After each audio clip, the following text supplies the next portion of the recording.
Look at the picture. See the skull. Visible Frankenstein controls. The Brain Thoughts Broadcasting Radio. The Frankenstein Earphone Radio. The latest new skull reforming to contain all Frankenstein controls.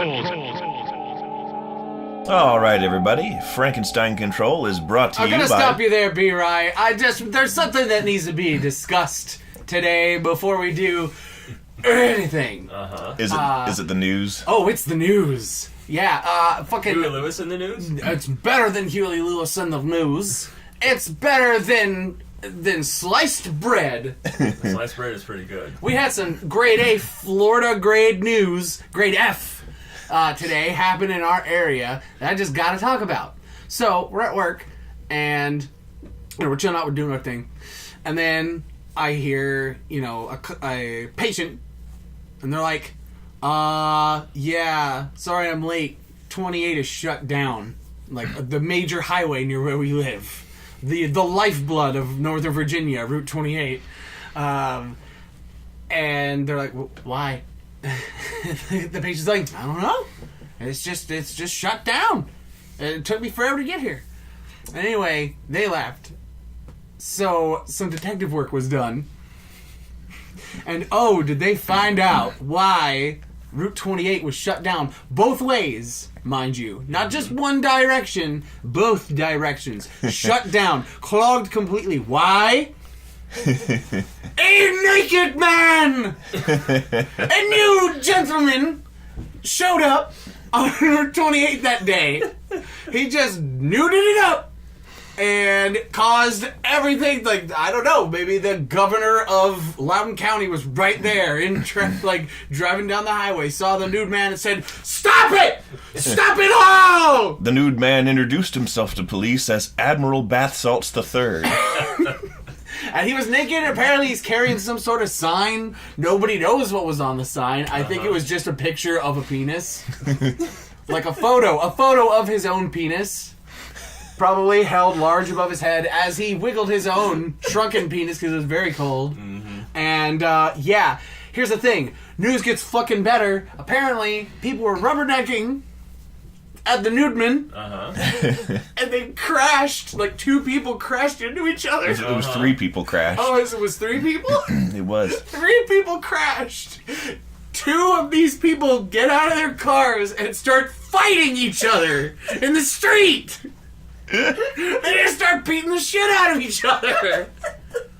It's the fucking end times. Man, now that I crashed my car, I can't look at this guy's dick. I need to hit something, and that something is you. I couldn't fucking believe it. Like, like, this is the kind of shit you hear about in a Florida newspaper. Yeah. Not fucking the wealthiest county on the eastern seaboard. And like, then what the fuck? an alligator ate the naked man. The rare Virginian alligator. The nude man was never caught. He ran off into the Everglades of Northern Virginia. No, that's not true. He got caught. Shortly thereafter. Yeah, they got him. They got him with one of those, like, sticks with the loop on the end for animal control. They rumpa-dumped him good. Ranger Rick showed up. He said, "Come here, boy. Come here. Come here." They get it around his neck, but he doesn't try and pry it off with his hands. He just flails and falls onto the ground. Growling. Like, you know how cats do. If you try to capture them, they just go ballistic. They had to bait him with some peanut butter in a trap. But, sorry I had to interrupt. Like, I couldn't contain it any longer. This information must be divulged at once, post-haste. Is our episode brought to you by The Naked Man? Was he sponsoring our podcast? He might have been. Quick, get on the phone! We need to talk with Bath Salts! Call Bath Salts on the phone. Beep, boop, boop, boop. Anyhow, well, I'm glad you interrupted because, that's very crucial headline news. It's more important than anything else that's going on in the country right now, and it's a welcome distraction from our dying world. On that note, I think it's time to get to our real sponsors, though. We got to give them proper due. The holidays are upon us. It's time once more for eggnog, credit card debt, and the last hurrah of happiness before the ravages of seasonal affective disorder haunt our steps for the rest of the long, dead winter.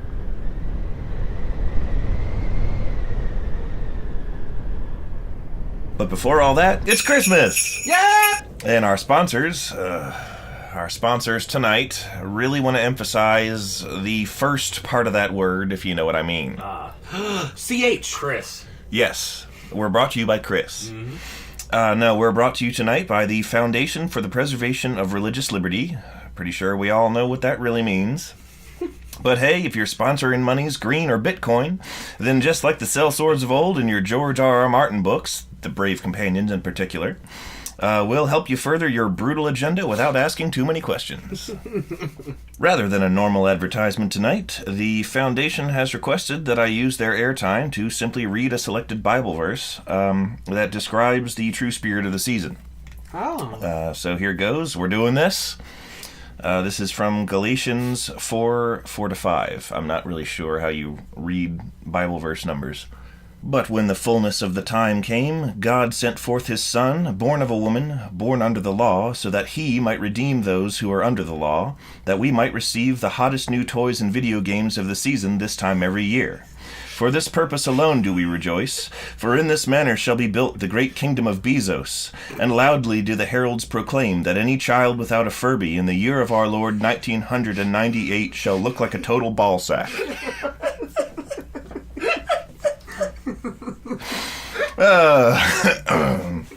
Happy holidays, everyone.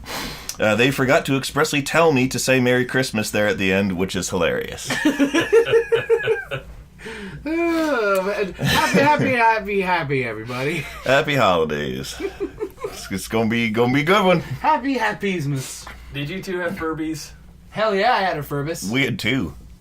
You had two Furbus? Yeah, we bought one as like... It was the one for the brother you didn't have. Yeah, well, I remember like we got Mom one and then me one. I don't remember why I don't remember asking for my own, but there it was received. It materialized one day. The one that your mom got reproduced asexually and just butted off a small one for you. Yeah. And, like, as I remember it, they had very difficult to understand voices. Yeah. And, like, my mom's was like, "It's me! Filmo!" Its name was evidently Filmo. Was it? And that like each of them had a unique name, and they would tell you what their unique name was when you first turned them on.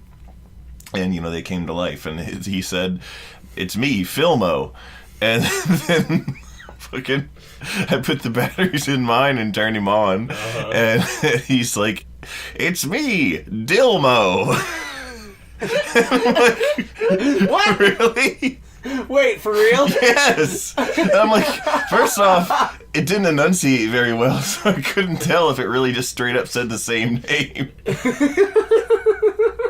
And then I think we just later decided that It was said Dilmo. Dilmo. Filmo and Dilmo. Speaking of, welcome! Forgot to say before, but welcome! Readers at home. You reading all those delicious sounds? Our podcast is now a text show. We're an audiobook. We're a text-to-speech program. And we are Frankenstein Control. I'm your host, Dilmo. To my left is Filmo. Me, Filmo. And right in front of me, as always, is Shrub. Me, Shrub. No, I'm B-Rye. I'm with my compatriots Ada and Taylor here. You gave away our secret! And Now everyone will know we're not actually Furbies. well, You ruined the illusion. what I was going to say was my name is B-Rye, and my dad always references the Bumble from Rudolph when I put the star on the tree. Not because of the act itself, but because I'm a towering white monster. And also, you had all your teeth ripped out in order to placate you. Yep, that happened too. Yeah. You think that just piss him off more? Yeah. You think that make him more angry? I suspect there was also a lobotomy Oh, God. After he's pulling, it only makes sense at this point. Yukon Cornelius stuck an ice pick through his tear duct while he had him down. His frontal lobe. Rah! Wiggle that shit around, ask him to sing, what was the song? I think the Lord's Prayer. Yeah, the Lord's Prayer, and when you don't make sense anymore, they stop the lobotomy. Yeah. Oh my God. Yeah, we already talked about that before. Let's not go down that road Oh, again. I forgot we did. Good. No, God. But it's the Bumble, so it's just like, you don't know when it doesn't make sense anymore. So, like, they would just keep doing it until he's dead. Oh, God. Could you imagine having to bury the Bumble? They just roll him off the cliff he fell off He's of. like 30 feet tall. Well, actually, he changes sizes. Oh, yeah, that's true. He's like a kill la kill. He's like Gamagori. His size just changes depending on the situation he's in. I like how Gamagori, when he first shows up, he's clearly like the hulking, strong character, but he's like just slightly taller than everyone else. And then by the end of the show, he's like in a room talking to someone, and his fist is the size of their whole body. And like he's filling the entire ceiling of the room, just looming over everyone in conversation. Yeah. Yeah, but getting back on topic here, I wanted to talk a little bit about holiday specials, because Lisa and I have been watching all the classics this week. What, you watching all the Crumbo? Watching all the classics, and Rudolph, I feel like Rudolph is everyone's favorite. Everyone, of course, remembers Rudolph because the most famous line in the movie, which is, of course... Why aren't you at elf practice? Well, no, there's that. I thought to myself as we watched the movie last night that just an out-of-context clip of him kicking the door in and screaming angrily, "Why aren't you at elf practice?" is really, really funny. So you don't know about that? No. That's a meme now. It is? Yeah. I'm just like, the door, and then just, "Why aren't you at elf practice?" Oh, that's awesome.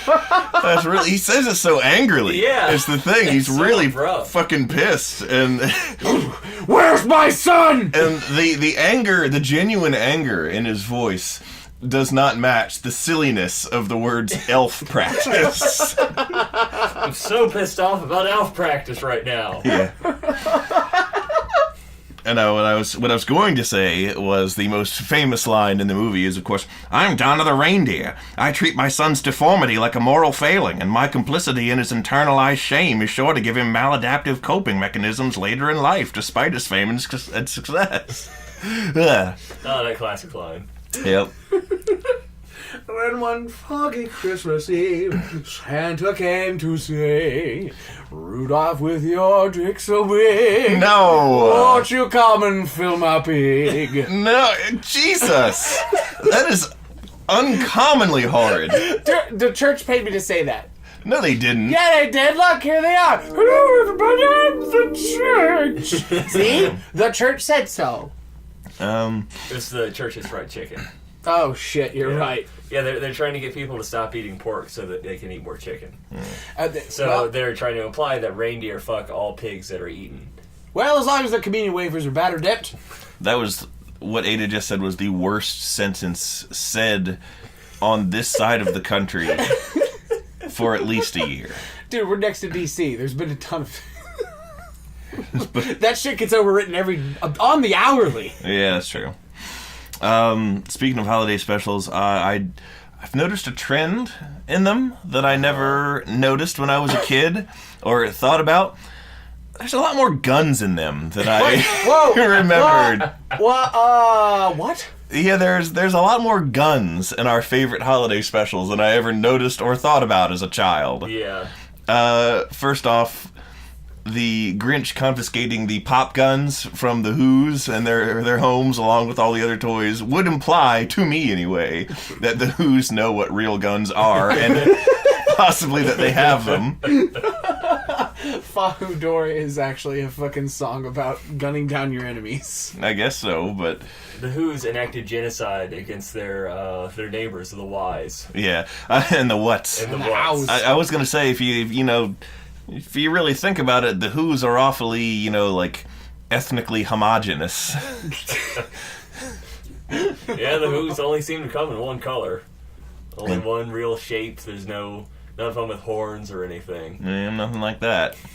The other gun that I mentioned is I forgot about the fact that fucking Yukon Cornelius has like a giant friggin' Colt Dragoon stuffed in his belt.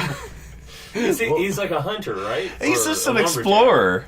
He's like an explorer who wants to find like a mine, or a deposit of gold or silver or something to mine. Yeah.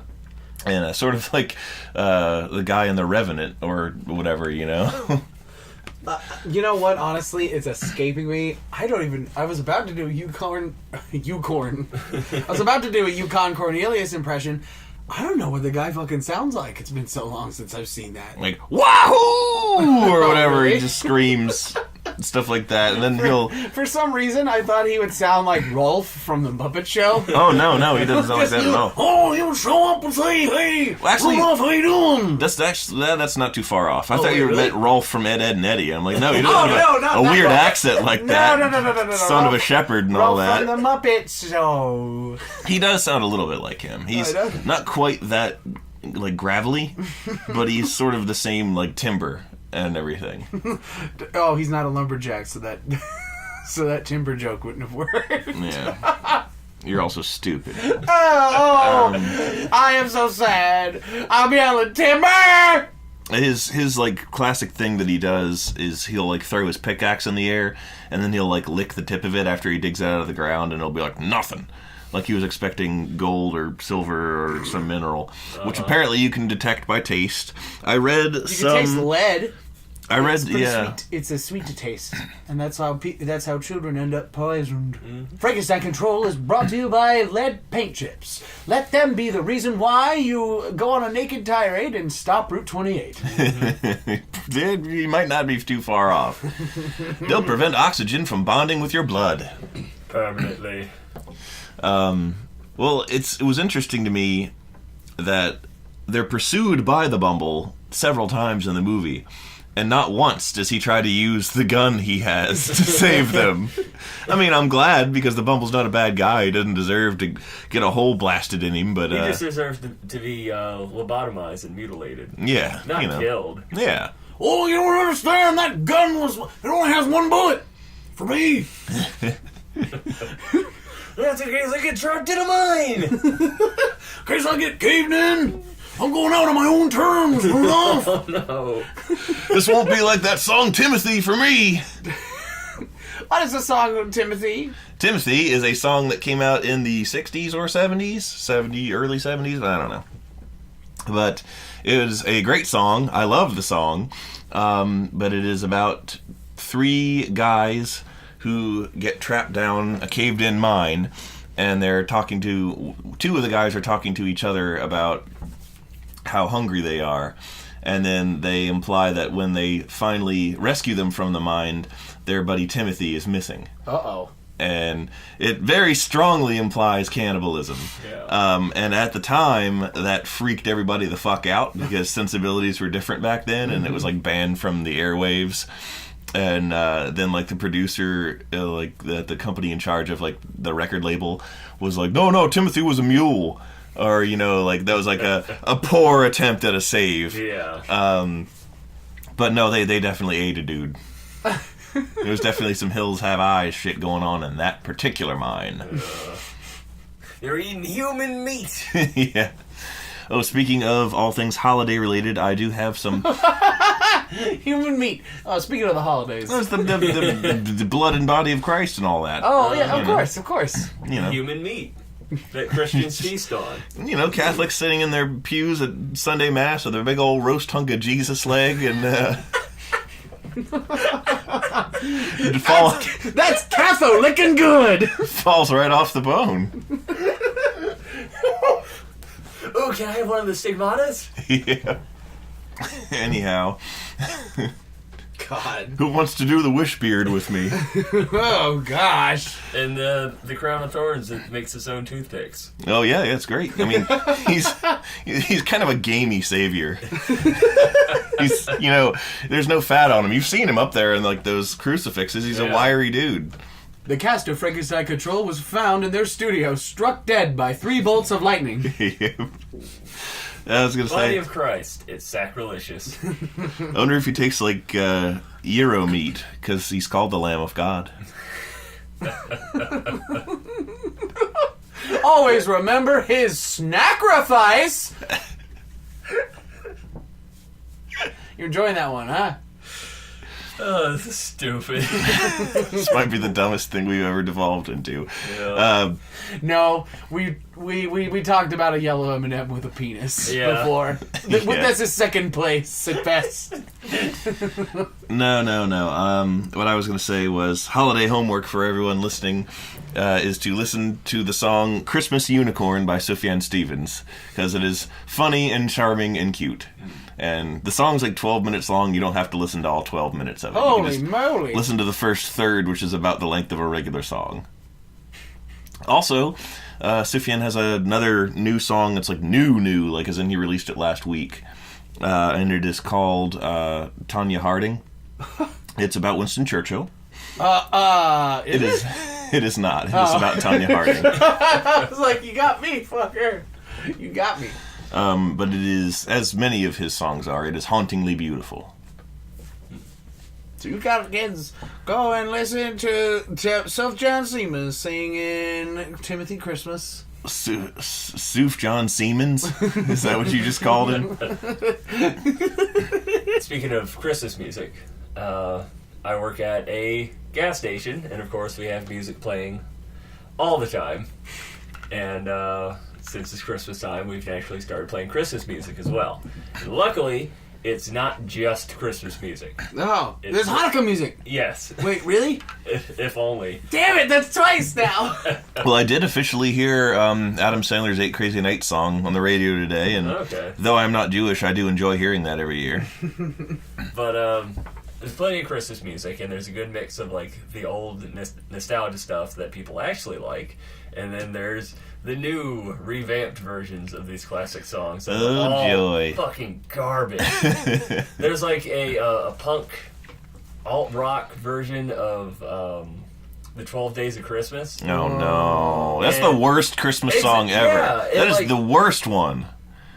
It's just one of the worst things I've ever heard. It's playing the first time I ever heard it. I'm just like, I hate the fact that multiple people sat down and said, we want to do this. We want to devote our time to making this a reality, and we're going to enjoy doing it. And then we're going to give it to other people that just won't shut us down completely like they should. Yeah. They're going to enable us. They're not going to put us in our place like we deserve to be put in. That's the one that, like, as a kid at various things, whether they were school Christmas things or forced church attendance Christmas things. Yeah. Anytime they're like, let's do a Christmas song, and they were like, we're gonna sing the 12 Days of Christmas, everyone would go, fuck you. That song is 11 minutes long. I ain't about that shit. And they always get to the 5 golden rings part and have to like embellish it as much as they I can. hate that angers me. That fills me with irrational rage. Just Yeah. once. Oh, I like 7 maids and milking, 6 dudes are fucking 5 gold rings. And then they continue. Yeah. I just want that. Just like them just brushing it off. Just be like, "There are 5 golden rings." I never understood the purpose of the song. Even as a kid, I was like, that's a lot of fucking responsibility to care for all these animals you've entrusted and foisted upon me. What am I going to do with all these leaping lords? Yeah. I don't have a pear tree with a bird in it. Why would I want that? I don't want any of these things. Now, if you got, like, the War Troll action figure from the Return of the King, I'll take that off your hands. Just one of them, though. I don't need more than one. Yeah. I guess 2 wouldn't hurt. 2 wouldn't hurt, that anything to beat Steven's army, but, Finally, Mr. Chickens will have some kind of he'll get some kind his of rival. he'll get his reckoning. I'm still like not over leaping lords. That's pretty good. It's like, What am I gonna do with all these leaping lords? yeah, that's another thing. Some of the gifts are people, and I'm like, does this take place in the southern United States sometime prior to 1865. Those 5 golden rings are shackles. Yeah. Yeah, the entire song has just been a song about the slave trade in early America. It's actually really dark when you know everything, if you know the history behind it. Yeah. It's kind of fucked up. And I just remember that's a lot of shit that I don't want and that I will now have to care for. What does a lord even eat? Lord Chow? To get all this expensive ass, and then one of the lords is going to be diabetic, so I got to get him this expensive extra feed that is a slimmed down health formula for lords. And he won't want to eat it. And he's going to beg for treats, and when I'm making my sandwich, he's going to want like some of the ham, and I'm going to have to shoo him away. Something tells me some inner pain is coming up. Here, B-Rye. Yeah. Something's telling me. B-Rye, how's Spooky doing? Spooky's doing okay. Still fat? Still fat. I think she slimmed down a little, but it's hard to tell. She needs to slim down more. Yeah, the vet told them that their kitty's gonna get diabetes if she doesn't drop some lbs. No, Spooky. And like, that is horrible.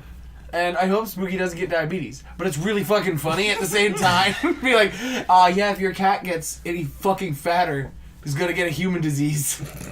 It's not a human disease. Any mammal can get diabetes. Oh my god, now it's just making me think of like a gorilla with diabetes. Just like a silverback who's like having a hard time seeing the newspaper now. Is a silverback on a rascal with a missing foot? No, I didn't want to go there. That's far too much tragedy. Rascaling around the Walmart. Box of Twinkies he's trying to hide in his cart. Coco, you can't. You're only lying to yourself, Coco. You can't keep hiding these Twinkies. He just repeatedly signs, sad, sad, sad. You give the gorilla a needle filled with insulin, and it knows that this is what gives the thing it needs, but it doesn't know how to use it, so it just like rubs the blunt part against it. Against its arm. Oh my god. The animal kingdom, majestic. Majestic and diabestic. That's the best drunk of her all night. Spooky has the proportions of Wilford Brimley. All she's missing is the mustache. Mm-hmm. Just need to give her some oats. Is Wilford Brimley still alive? That's a good question. Hold on, one sec. No, he gave his life to save Hoops Barkley. I missed that game. Hold on, I'm diving into the internet. One sec. Wilford Brimley is not dead. Everybody, Wilford Brimley is not dead. Oh, good. Well done, everyone. We did it. Great job. Mission accomplished. That's wonderful. Thank you, boys. If he dies in between now and our release date, I'm gonna call shenanigans. Yeah. Dude, that totally fucking happened to me in high school. Uh-huh. I was in Japanese class and we had to come up with these dialogues to like practice what we learned and shit. Uh-huh. And so we had to practice, old and young. And so I said, I went the extra mile and I was like in Japanese. I can't remember for the life of me now. That's languages are important life skills and not how to build Gundam models. So of course I didn't remember it. Mm-hmm. But I said in Japanese, I am still young. And then I said, Ronald Reagan is old. Next day, Ronald Reagan died. The very next day, super dead. Flags half-mast and everything. I was like, what's going on? You did it. Didn't you hear Saint Reagan died? Saint Reagan? Yep. He ascended to the clouds on a golden chariot. Mm-hmm. On a trickle-down chariot? Yep. He trickled on down to hell. Trickle on down to hell for Ronnie Riggs' fiery hot barbecue sauce. Yee-haw! Endorsed by Yukon Cornelius. Oh, why am I in hell? Oh, I shot myself.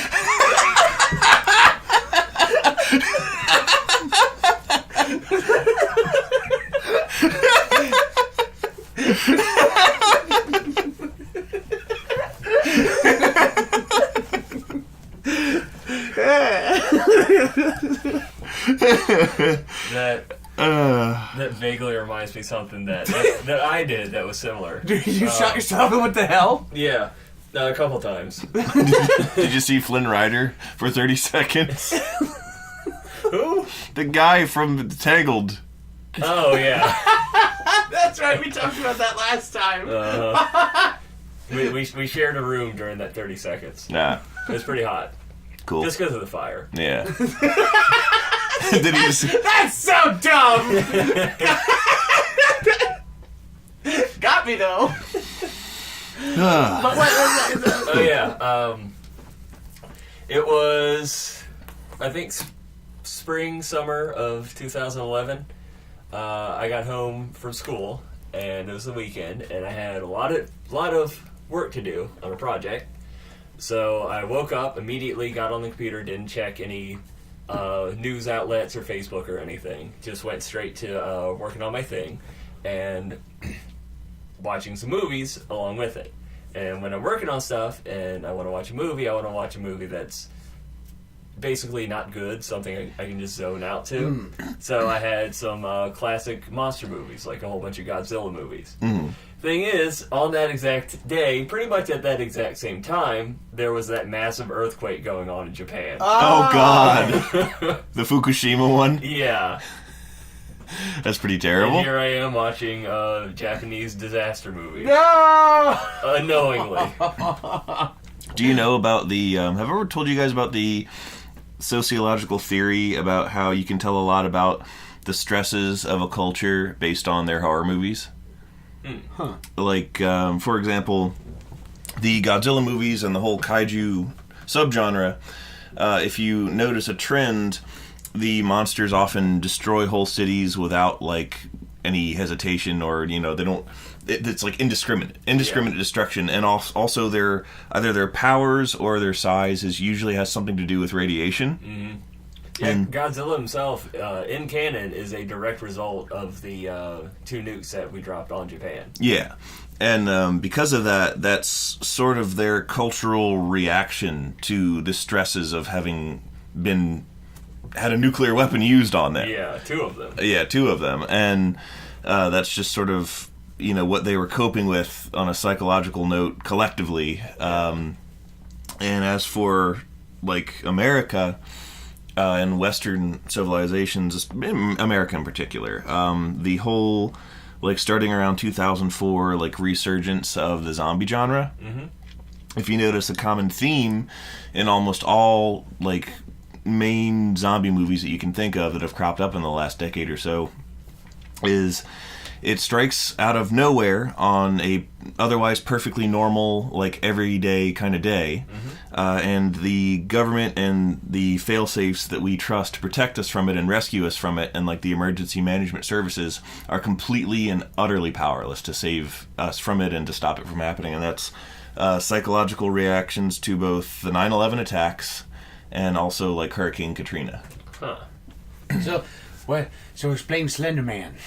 Slender Man was just a meme from... I was actually there when Slender Man was sort of just You were starting. there, you saw the Slender Man. I did, I saw him. I thought you were the Slender Man. Well, I mean, I was. We get you in some nice clothes, and kids start running away from you. Yeah, you were walking to a funeral, and you had to cut through a playground. And, In 1963. yeah.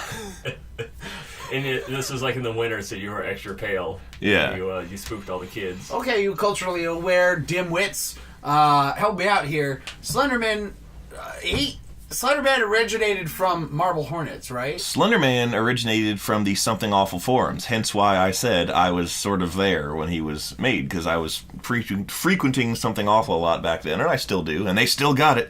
Shout out to the guys and gals over at somethingawful.com, because they're hysterical and I love them. Anyhow, Slender Man was a submission on a Photoshop contest. I believe it was, I could be wrong here, I'm probably getting some of the details muddied here, but it was like a Scary Images Photoshop contest. And the guy who created Slender Man submitted those old playground photos that he'd just sort of put in the Slender Man figure. Yeah. And it was so, like, sort of unprecedented and spooky that... It was unnerving. Yeah, it really took root.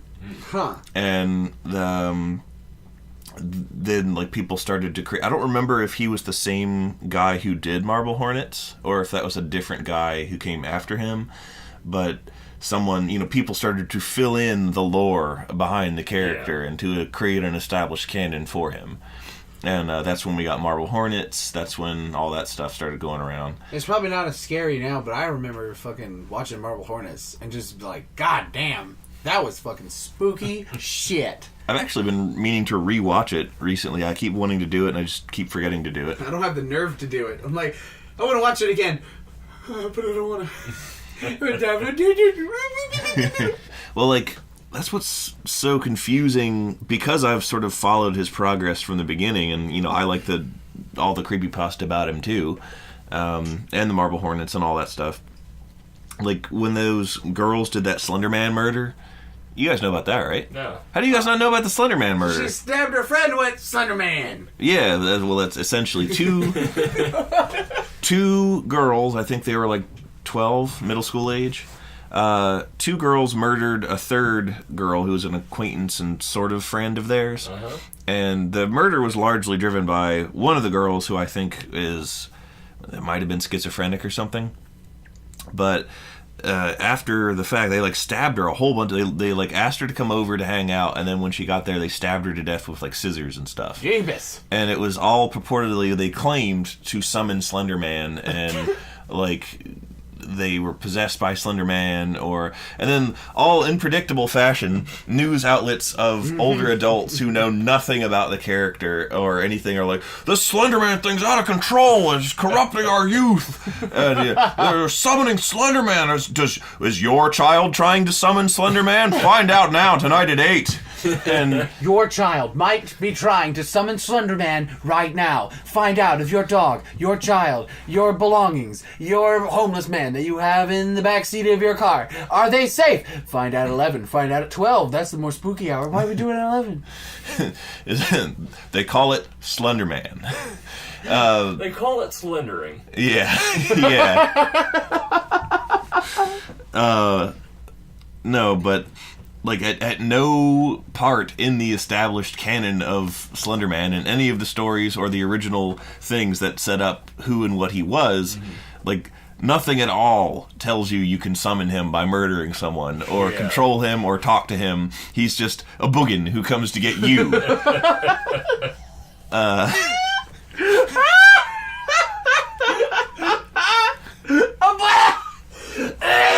Boogin! I'm sorry. I've never heard that term used before. I'm imagining some guy in like a Slender Man costume walking around some populated area, going up to people handing out business cards that read "Slend R Man." Yeah. Professional boogin. Professional boogin, yeah. Oh yeah. God. And it's really like, and it got the guy who created Slender Man and the Marble Hornets people and like in trouble and like blame for all of it. And they're like, we didn't tell them to do this. Yeah. This isn't part of our thing that we made. And I think the actual guy who started the Photoshop thing way back when was actually like, I'm really, really genuinely upset about this. I never would have even bothered to make him if I thought it would like lead to this. But it wasn't really their fault. Because I think as I said, I think one of the girls was literally not of sound mind. Yeah. And her friend was just sort of dragged along into it in the way that, you are sometimes. Teenagers do. Yeah. And I think they would have picked any popular horror fantasy thing to choose as their inspiration. Slender Man, it would have been Time Squad. Yep. Only 90s kids will remember Time Squad. Time Squad was fucking great, dude. That was the show where Bobby Hill went adventuring with C-3PO's brother and the stalwart adventurer hard boy, Truck Buttfucker. He fucked a lot of butts and drove a lot of trucks. He drove a lot of butts and fucked a lot of trucks. With his butt. Now remember, everyone, this is our Christmas episode. Yeah. Our pre-Christmas episode. And then we have a post-Christmas episode. We won't have a Christmas episode. We'll have just missed it. Did you guys hear about that giant dog turd asteroid? You never hear about the giant dog turd asteroid? It's real, I swear. It was. I was looking outside and a dog turd hit me in the face. It's an asteroid. Yeah. Was it space shit? No, it was this actual, like, object from outside our solar system passed through our solar system. And we got, like, some really, really good shots of it from some of our telescopes. And it's this oblong, like, sort of blackish, ironish thing that's like a long twisting thing. It looks like either a cigar or, the more scientific opinion is a dog turd. And Turds of space. but it was huge. It was, I think it was like a kilometer. So it's like from a Great Dane or something. Yeah. Marmaduke! Space Marmaduke. Emphasis on Duke. Yep. Anyhow, it was interesting. It was just like we wanted to research its composition and stuff because it's something from outside. I just pictured this fucking scientist with a spectrometer looking at it. It's like, it's shit. The guy runs out to like the impact crater. He's got the full hazmat gear on and like radiation stuff. Runs over to it, squats down. It's poop. Well, it didn't hit our planet. It passed through our solar system and passed back out of it. Well, Much good, like now it passes through a dog. Yeah, now we don't have to clean it up. Yeah. I have to get a kilometer-long plastic bag. Could you imagine if that was the world-ending asteroid of all the ones? Just a fucking kilometer turd This world of killing shit, our Earth. the world of shit is taken out by an asteroid of shit. A fitting end, I say. I don't want to close my eyes. I don't want to fall of shit when I miss you, baby. And I don't want to smell a thing. Sorry I spit on you. Ugh. We indirectly kissed. Sorry, B-Right. The shit you put up with me. The colossal kilometer-long shit you put up with me. Yeah, it did land. It landed 28 years ago. Right here in Northern Virginia. I was born in Florida. The original Florida man.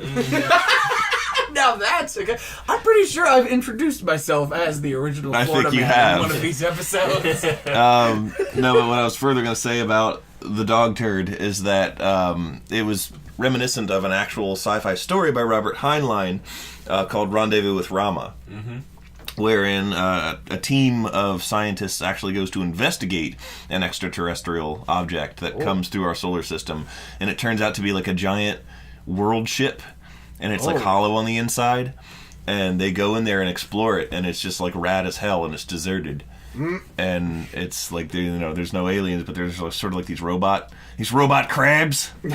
And yeah, it's just cool. The weird similarities that old like story from like the 50s has with like Rendezvous has with the actual dog turd event. The dog turdening.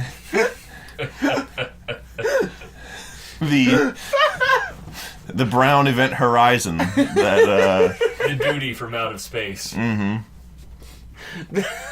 color out of stank. It turns out the color out of space is just brown. Yeah. Brown's a color.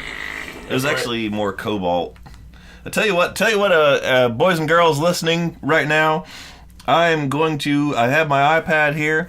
I'm going to put into Google the exact words, dog turd asteroid. And I bet you, dollars to donuts, that I will come with a picture of this thing. Getting a lot of pictures of actual dog turds. Dollars to donuts. Getting a surprising amount. Oh, no, I got it! There it is. That puts the ass in asteroid. I gotta say, it kind of just looks like a ship from EVE Online a little bit. Is that the one where all the spaceships are worth like literal thousands of real dollars?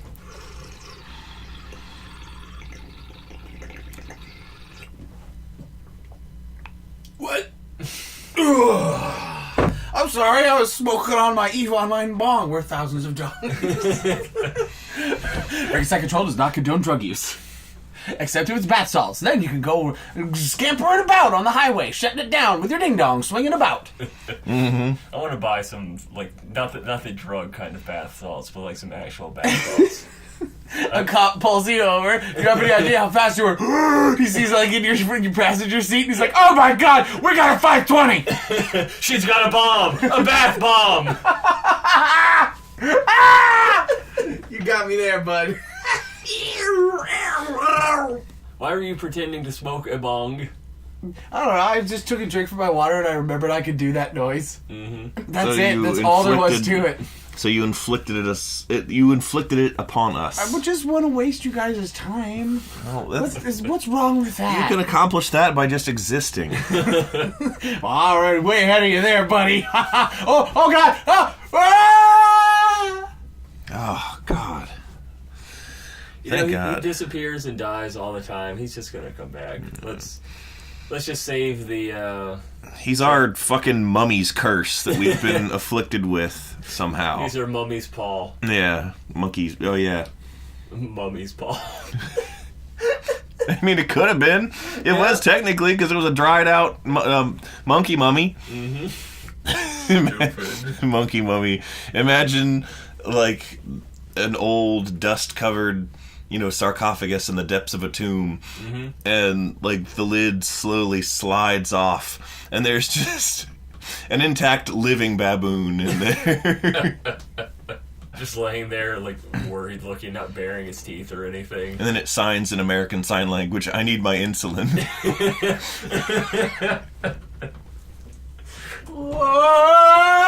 That was a funny joke, beer. That was about 48 seconds. That was a record for that time. It was really cold.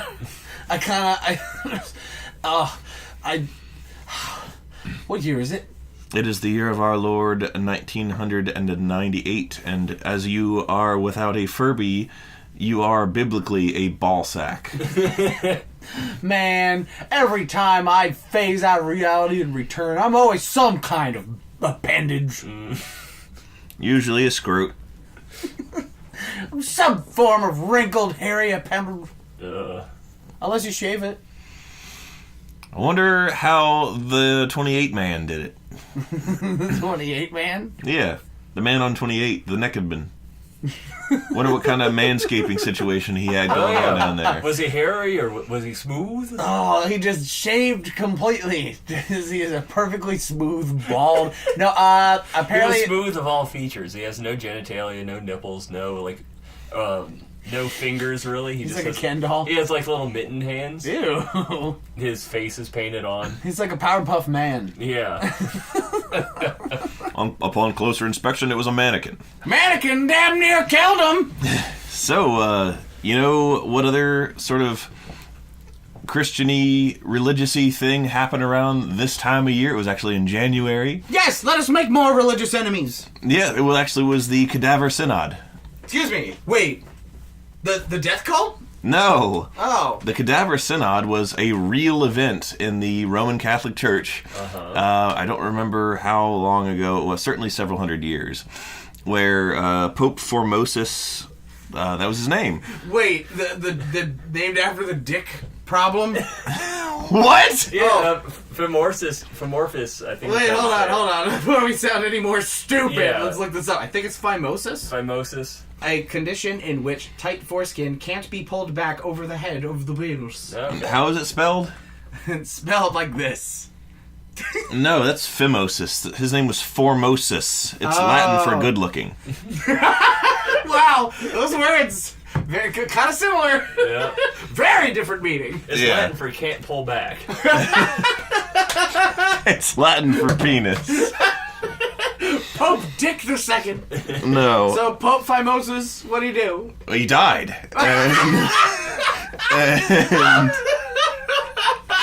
And As Pope Phimosis III, my first order of business is... and after he died, I guess the Catholic Church have been going through Go through a lot of popes. they're going through a lot of popes. There's another Pope. God, these popes are... We got popes stacked up like cordwood in here. Got a big old pile of popes. See, when you ship these popes, you need to do it in a better environment because we keep getting just big wooden crates of popes and half of them are dead. Contents of popes may have shifted during movement. You're not packing enough pope feed. On these galleons that the popes are delivered on. You gotta heat the truck or else they'll die in this cold Italian winter. Popes in the back, they picking outdoors. Popey, popey, pope. Anyhow. Sorry. As I'm ought to do. As we're ought to do. The Catholic Church was going through some problems, and I guess the Pope who followed him wanted to try and blame them all on him, which was, successful and all that, but, there's some kind of rule that you have to have some kind of an official Pope trial. If you're the Pope... If you're the Pope and you fuck up, you have to be subject to some kind of Pope trial. It's written verbatim like that in the Bible itself. Some kind of Pope trial. And it's called a synod. Or a synod it can be one of many things, but it's just sort of a general inquiry into a situation, sometimes taking the form of a trial-like situation. Yeah. All right. Did I use the word situation too many times? And that it's not important. In this situation, it's okay. Okay, thank you. Back to the situation at hand. In that situation, I'll get right back on it. So they, in order to have Pope Formosus officially take the blame, they had to have an official Pope trial. But he was dead. So they dug him up. They dressed his gross dead body in Pope robes, and they propped him up in a chair and then yelled at him.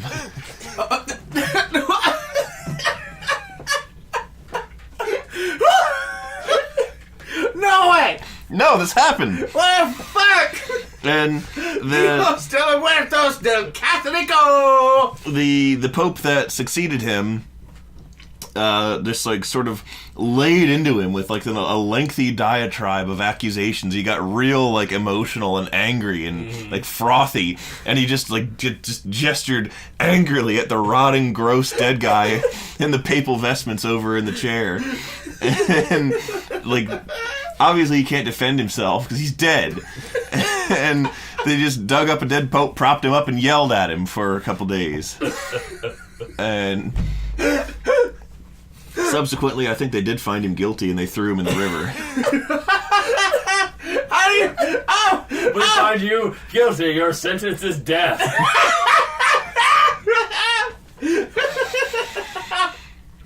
Oh my god, that's really funny. Your sentence is death, the entire crowd. No, in Renaissance Italy. In Renaissance Italy, Pope Formosus' lawyer comes up and goes, "Now, I ain't a big city-slicking lawyer here, but I do believe my client has the right to appeal." Death is too far severe of a punishment for what he's done. Has this man not died enough? Would you ask more of him? Wow, I didn't know such a wild thing actually happened. Yep, that really happened in the real Catholic Church. The Cadaver Synod. Cadaver Synod. Oh my god, where do you find this shit out? Me. Cadaver News. Cadaver News, yeah. You don't read the Cadaver Times?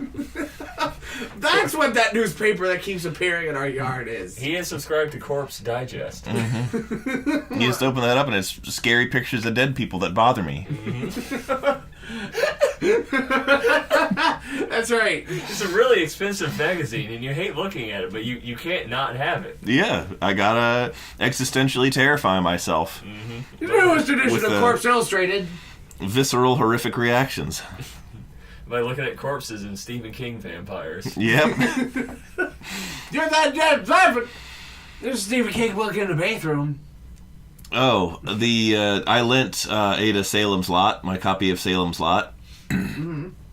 And Mr. Barlow is the main sort of master vampire. It's a story about a town that gets attacked by vampires. Oh. Is the town called Salem's Lot? Yes, the town is called Salem's Lot. I spoil the story. I'm Jerusalem's Lot, yeah. Jerusalem's Lot is the entire name of the town. It's usually just abbreviated to Salem's Lot.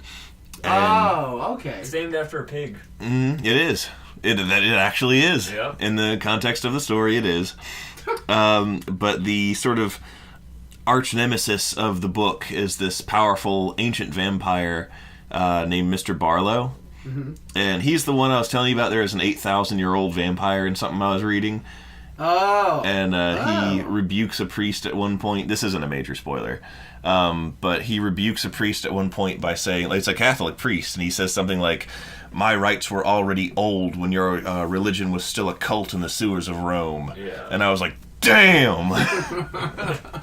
Damn, son, you got told!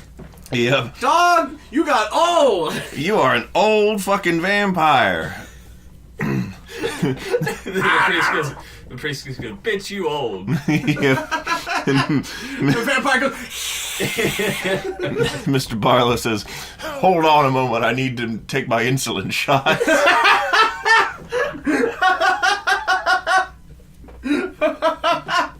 My blood sugar is low! The reason Ada brought it up, though, about horrifying myself by looking at scary pictures, is in like the 1970-something miniseries that they made for TV of Salem's Lot. 1970s. I feel like it was 70s or 80s. How long has Stephen King been around? Like A while! Been writing since he was 10? Since the 1800s. My God, Stephen King is Barlow. Yeah, you didn't know that? He Barlow. Salem's Lot is an autobiography Yeah. where he paints himself as the villain. I was typing in. I was typing in Stephen King into Google so I could see how old he is, and I typed in Stephen Collins by mistake. Donkey Kong, Diddy Kong, Stephen Kong. Anyhow, Mr. Barlow was fucking terrifying in that miniseries. Like, he's hideous. He's a terrifying monster. And I guess they were going to air it on TV when I was like 6 or 7, and in the middle of the goddamn day. 47. Sorry. 1947 is when he was born. Yeah. So, yeah. That makes sense. Okay, sorry. Anyhow, they aired a commercial for the Salem's Lot miniseries, and I saw it when I was 7 years old, and I saw Mr. Barlow, and he was the scariest goddamn thing I'd ever seen in my life. And as I've grown up, I think he's cool, and now I'm like, that's what a vampire should look like. You can take your Twilight crap and shove it right back up your sparkle hole, because that is a real vampire man right there. Yeah. See what he looks like. Wow, Jesus Christ! Oh my God! Imagine seeing that when you're 7. Oh my gosh! It's like a mix between Nosferatu and Cat and Howdy. Yeah, pretty much. That's actually very apt. Yeah. That's extremely apt. Go ahead and look up Clint Barlow. Clit Barlow? It's not his name. No, look up Wheel Barlow. His name is Kurt Barlow. That's the one. Anyhow. I wanted to say Clint, but it sounds a lot like Clit, doesn't it? Yes, we've established that. Anyhow, he's not really described as looking like that in the books. In the book itself, he's described as looking a little bit more like a stereotypical blah, Dracula kind of vampire. And so I told Ada, it doesn't really affect the book how he looks. So I said, like, it's going to describe him as this. I want you to picture him as this. Yeah. And I showed her the picture of Mr. Barlow. And then Ada discussed, like, making a Screamer image. Somehow we settled on, like, the idea of making a Screamer style, internet frightener image. Involving Mr. Barlow popping up and scaring you. And I said, please do not do that, because I actually would find that genuinely upsetting. It would awaken something deep within you. What I was suggesting is going into your room and changing your desktop background to Mr. Barlow. Oh, yeah. God, that's so scary! So you just go, time to play Skyrim. Yeah. I am glad that there is sort of an unspoken rule in this household. That we don't fuck with each other's computers. Yes. For each of our own good. Yeah. But I really wanted to establish that actually find that very, very distressing. If you were to, that would not be funny at all to me. That would really upset me. And while I was explaining that to her, I forgot that, like, my iPad had meanwhile, which I had pulled out to do the same thing I just did now, and Google image searched Mr. Barlow to show her. While talking, my iPad went dark, and I forgot that I had the picture on the screen, and then I went to use my iPad, and You unlocked the screen and it scared the shit out of me. And I was like, God damn it still works 20 years later. Oh my god. I did it again! I forgot! Wait, how can you forget? You just got done talking about it. God damn it! Go away, Mr. Barlow. Go away, Clit. Imagining, like, him menacing you, and then you're referring to him as Clit Barlow, and then it genuinely gets under his skin. Enough so that he, like, breaks off his attack to, like, correct you and get angrier and angrier about it.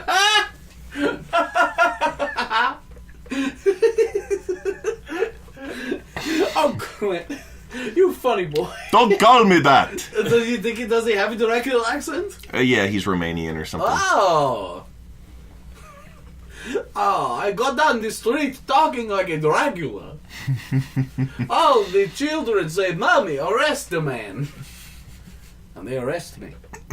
And then I have to go to real jail. Which can somehow hold me despite being an immortal vampire. I have the strength to break these bars and kill 100 men. But it would be illegal, so I don't do that. I will serve my time like a good vampire. I'm a law-abiding vampire. The judge promised to expunge the charges after another year if I serve my time peacefully. I don't want to be dragging around a prior for the next 8,000 years. That will interfere with my ability to buy a gun. A vampire with a gun is really funny.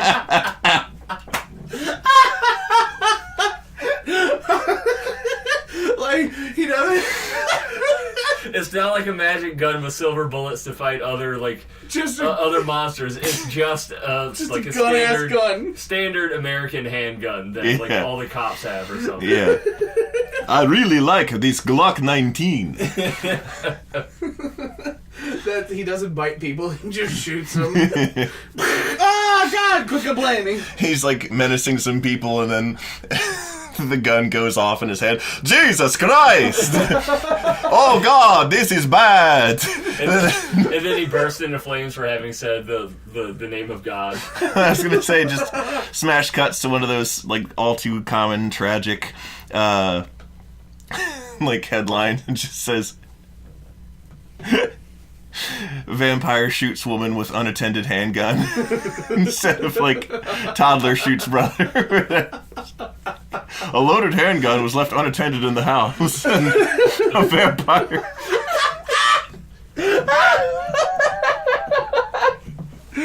Wow, that's really funny. It is unknown how the vampire got his hands on the gun, which was by Tennessee law should have been in a safe or something. Which by Tennessee law should have been wrapped in garlic. Yeah.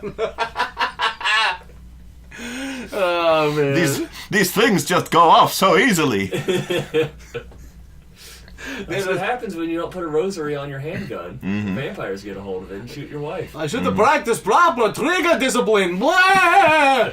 It's hard to do when you have these extremely long fingernail claws. Oh yeah, that's right. Why wouldn't he? You just showed me a picture of his face. He probably does have vampire. No, he claws. does, and I always like that He has because well manicured French tips. I always like the idea of clawing people. For a humanoid creature, like I thought that was a cool method of attack because it was just not a lot of things feature that. Yeah, it's why I liked back in the day Inuyasha does the clawing of people. Iron Reaver! He kills a bunch of bandits and 15-year-old beer. I liked it a lot. Kagome! Yes, but Ada really likes a character concept. Oh yeah, the priest with the black hole in the palm of his hand. Oh yeah, Moroku. Like that's just a really interesting character, and like his whole setup of like having the curse and knowing it could end if he died, but he wants to pass it on so he can like truly end the curse. And also just that as a power set is really cool because it's like, that's the game changer. This is like, yeah, I got a fucking black hole in my hand. I can just kill whoever I want. But it's going to suck me off, and the more I try to use it, the quicker that's going to happen. Yeah. And then it gets Deus Ex Machina'd a lot when Naraku just has his bad bees that prevent him from being able to use... Inuyasha, look out!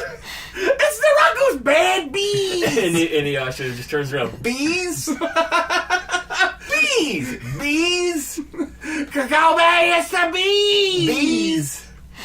Yeah, they're like these evil devil insects that Naraku has that are poisonous, and despite there never really being any...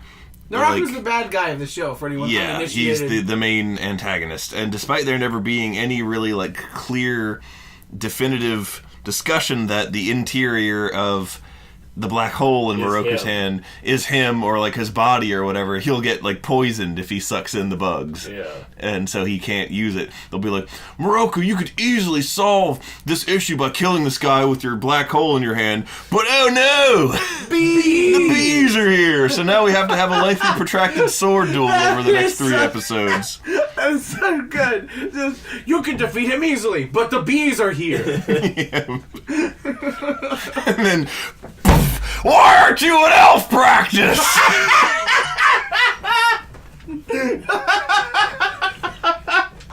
That's how Inuyasha ends. I'm sorry, spoiler alert, everybody. I'm sorry. And much like Inuyasha, so too must we end.